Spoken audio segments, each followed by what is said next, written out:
The storm had rolled in overnight, dumping thick layers of snow across the entire neighborhood. The streets, once lined with cars and kids playing, were now eerily silent, muffled by the endless white blanket. Snowflakes still fell lazily from the sky, adding to the icy buildup.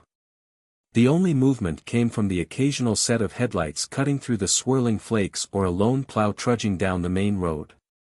James Carter stood at his front door, sipping a hot cup of coffee while surveying the winter wonderland outside.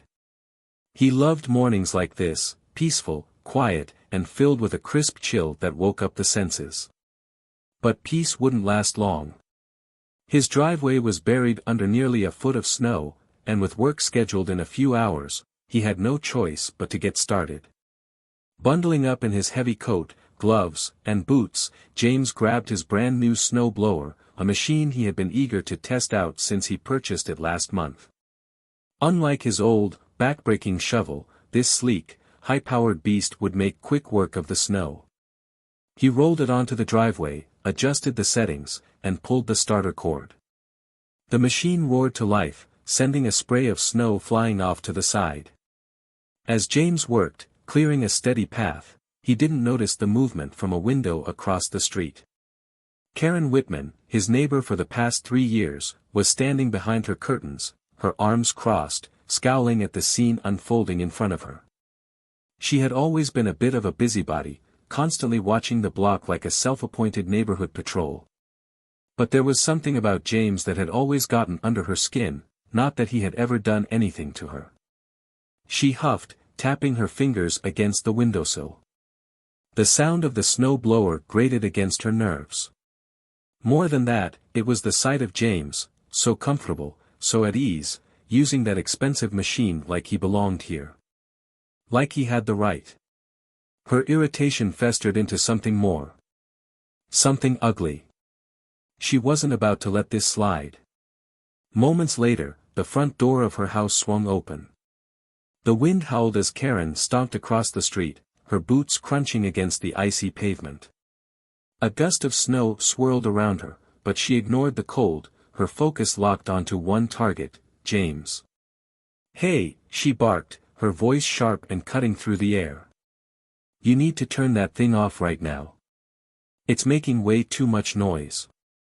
James paused, gripping the handle of the snow blower as he turned to face her.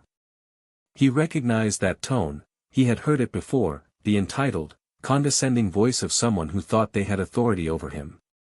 He sighed, already feeling the exhaustion set in. "Good morning, Karen," he said, keeping his voice neutral. "I'm just clearing my driveway. It won't take long." Karen scoffed, folding her arms tightly across her chest. "It's 6 a.m. People are trying to sleep." James checked his watch. 7:15 a.m. The storm had delayed everything, and he knew for a fact that the neighborhood had been buzzing with activity since sunrise. People were digging out their cars, snowplows had come through, and distant hums of other machines echoed down the block. "I'm not the only one out here," James pointed out, gesturing toward another neighbor down the street, also clearing his driveway. "Everyone's trying to dig out." Karen's lip curled, her eyes narrowing. "Well, I don't care about them. I care about what's happening in front of my house. And you're making a racket." James took a slow breath, keeping his patience intact. He had lived here long enough to know that engaging too much would only make things worse. "I'm on my property, Karen. I have every right to use my snow blower." That should have been the end of it. But Karen wasn't done. Her face twisted in frustration. "You know, I don't even think that thing is yours," she sneered, nodding toward the machine. "Did you even buy that, or did you just find it somewhere?" James blinked, the implication hitting him like a slap.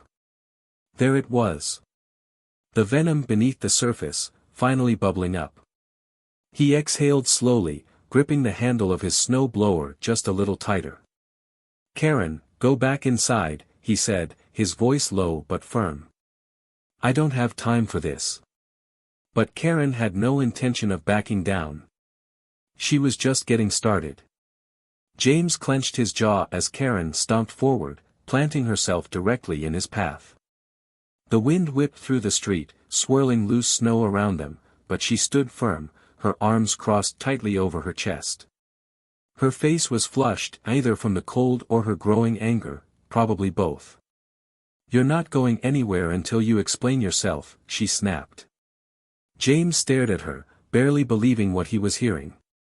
"Explain what, Karen?" he asked, exasperated. "That I'm clearing my own driveway. That I own this machine. You're standing in the middle of my property." Karen ignored him, pulling out her phone. The screen lit up as she hit record. "Everyone, look at this," she announced dramatically, angling the camera toward James. This suspicious man, is using a snow blower that I've never seen him use before. And when I asked him about it, he got aggressive." James let out a short, incredulous laugh, shaking his head. "Are you serious right now?" Karen continued, speaking as if she were narrating a crime in progress. "I have no idea where he got this snow blower. People have been stealing things around here, and now this man is acting all defensive. That tells me everything I need to know." James exhaled sharply, gripping the handle of his snow blower. He could feel his patience slipping, but he refused to give her what she wanted, a reaction she could twist to make him look like the bad guy. "Karen, put your phone away and get off my property," he said firmly. Karen smirked, still recording. "Oh, listen to that tone. He's getting aggressive with me now," she said, speaking to her imaginary audience. "This is exactly why people don't feel safe around here." "I don't feel safe." A few windows creaked open along the street. Some neighbors were peeking out, watching the exchange with cautious curiosity. A few people even stepped onto their porches, pretending to clear snow while keeping an eye on the brewing conflict. James could feel the weight of their gazes. He knew some of them were just waiting to see how this played out, while others, he hoped, could see through Karen's nonsense. But Karen wasn't done yet. She took a bold step forward, getting dangerously close, her phone still aimed at him like a weapon. "I'm giving you one last chance to tell the truth," she hissed. "Where did you really get that snowblower?" James let out a bitter chuckle, shaking his head. "Karen, I bought it. With my own money. At a store. Like a normal person." Karen gasped dramatically. "Wow. The attitude. Unbelievable. You know what? That's it. If you won't tell me the truth, I'll let the police figure it out." And with that, she turned away, her fingers already dialing. James watched in frustration as Karen lifted the phone to her ear, her voice shifting into a breathless, frantic tone. "Yes, hello. I need the police immediately," she said, her voice cracking with manufactured distress. "There's a man in my neighborhood acting aggressive. He won't leave, and I don't feel safe." James sighed, rubbing his gloved hands together. "Here we go." He wasn't surprised, angry, sure, but not surprised. He had seen stories like this unfold before, had heard about incidents where innocent people had their lives ruined because someone like Karen had decided to play the victim. Karen turned her back to him slightly, shielding her phone from view as she continued her performance. "Yes, he's right in front of me," she said, lowering her voice to a near whisper. "He's big, looks dangerous. I don't know what he's capable of." James exhaled through his nose, gripping the snow blower handle. He wasn't going to stop what he was doing just because Karen had decided to weaponize law enforcement against him. Instead, he pressed forward, carefully guiding the machine through the untouched snow, keeping his movements slow and deliberate. Karen gawked at him, her free hand gesturing wildly. "He's ignoring me now. Like he doesn't even care. He knows he's guilty." The dispatcher on the other end must have been asking her questions, because Karen nodded rapidly, her expression shifting into one of deep concern. Yes, please send someone quickly." "I'm afraid he's going to," she stopped herself, glancing back at James, then quickly turned away. "I'm afraid he might do something." James tightened his jaw. He wanted to speak up, to tell her to stop lying, but he knew better than to engage. Anything he said could be twisted, turned against him. Better to let the situation play out. He glanced down the street. A few more neighbors had come outside, some pretending to shovel their driveways, others openly watching. He wasn't sure if they'd defend him, but at least there were witnesses. That counted for something.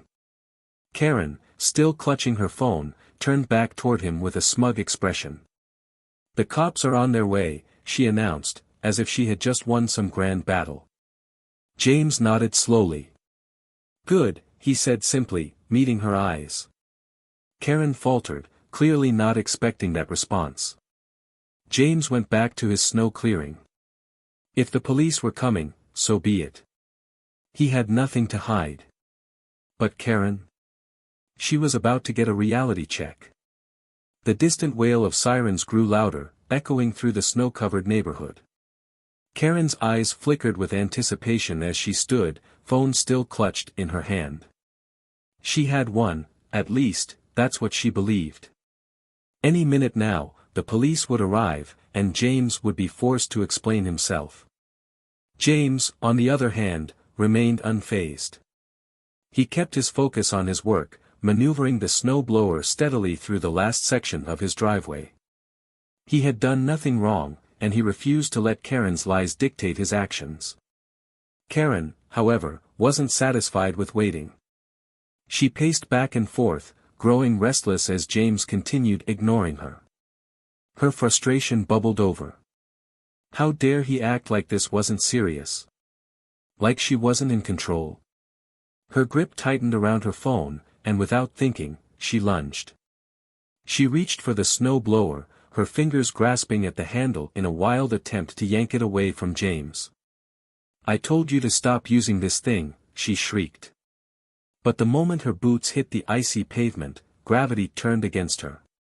With a sharp gasp, Karen's feet flew out from under her, her body twisting midair before she crashed down onto the cold, unforgiving ground. A loud thud echoed as she landed flat on her back, her phone skidding a few feet away. For a long second, there was nothing but silence, except for the low hum of the snow blower still running. James sighed and shook his head. Well, that was bound to happen. Karen groaned, her face contorted in pain as she struggled to sit up. Snow clung to her hair, and humiliation burned hot beneath her cheeks. She glanced around, realizing that several neighbors had stepped outside, their curious expressions shifting into amusement. And then, the sirens stopped. 2 squad cars rolled to a halt at the curb, their red and blue lights flashing against the snowy backdrop. Officers stepped out, scanning the scene, Karen sprawled on the ground, James standing calmly beside his snow blower, and several neighbors watching with interest. One officer approached, brow furrowed. "We got a report about a disturbance," he said, looking between the two of them. Karen, seizing her opportunity, let out an exaggerated whimper. "Thank God you're here." He attacked me," she cried, pointing a shaking finger at James. James let out a slow breath, already knowing how this was about to go. Before anyone could say another word, a voice called out from a nearby porch. "I have everything on camera." All heads turned to see Mr. Patel, the elderly man who lived 2 houses down, holding up his phone. "She lied to you, officer," he said. "She's been harassing James for the last 30 minutes. And just now, she tried to grab his machine and fell on her own." The officers exchanged glances before stepping toward the porch. Karen's face paled as reality hit her. This wasn't going the way she had planned. The officers gathered around Mr. Patel's phone, their expressions shifting as they watched the footage. Every damning second of Karen's harassment played out on screen, her blocking James, falsely accusing him of theft, and finally, the dramatic moment where she lunged at him and wiped out on the ice. One officer let out a sharp sigh and turned back to Karen. "Ma'am, would you like to explain why you lied to 911? Karen's mouth opened and closed, her face a mask of disbelief. I didn't lie. He was being aggressive. He was. According to the video, he wasn't even talking to you when you called, the officer interrupted. He gestured toward James. Sir, did you threaten her in any way? James shook his head. Nope. I just wanted to clear my driveway. One of the officers nodded and turned back to Karen. Ma'am, you're under arrest for filing a false police report and harassment. Karen's eyes widened in horror. What? No, you don't understand. He's the problem. But the officers weren't listening. One of them pulled out a pair of handcuffs, while another gently helped Karen to her feet. As the cold metal snapped around her wrists, she sputtered in disbelief. You can't do this. I was the victim. I was the victim. A murmur of satisfaction rippled through the watching neighbors. A few people clapped quietly, while others exchanged knowing smirks. James exhaled, shaking his head as he watched Karen get led to the squad car. The same woman who had spent all morning harassing him was now the one being taken away in cuffs. Poetic justice. As the officers secured Karen in the back of the car, one turned to James. Sorry about all this, sir. If you need to press charges, let us know. James thought about it for a moment, then shook his head. I think this is enough. The officer nodded. Have a good day, then. With that, the squad car pulled away, leaving behind a street full of relieved, and somewhat entertained, neighbors. James turned back to his driveway, where his snowblower still sat idling, ready to finish the job. With a small chuckle, he grabbed the handles and resumed clearing the last stretch of snow. This time, there were no interruptions. No yelling. No false accusations. Just the quiet hum of his machine, the crisp winter air, and the peaceful satisfaction of knowing that, for once, justice had actually been served.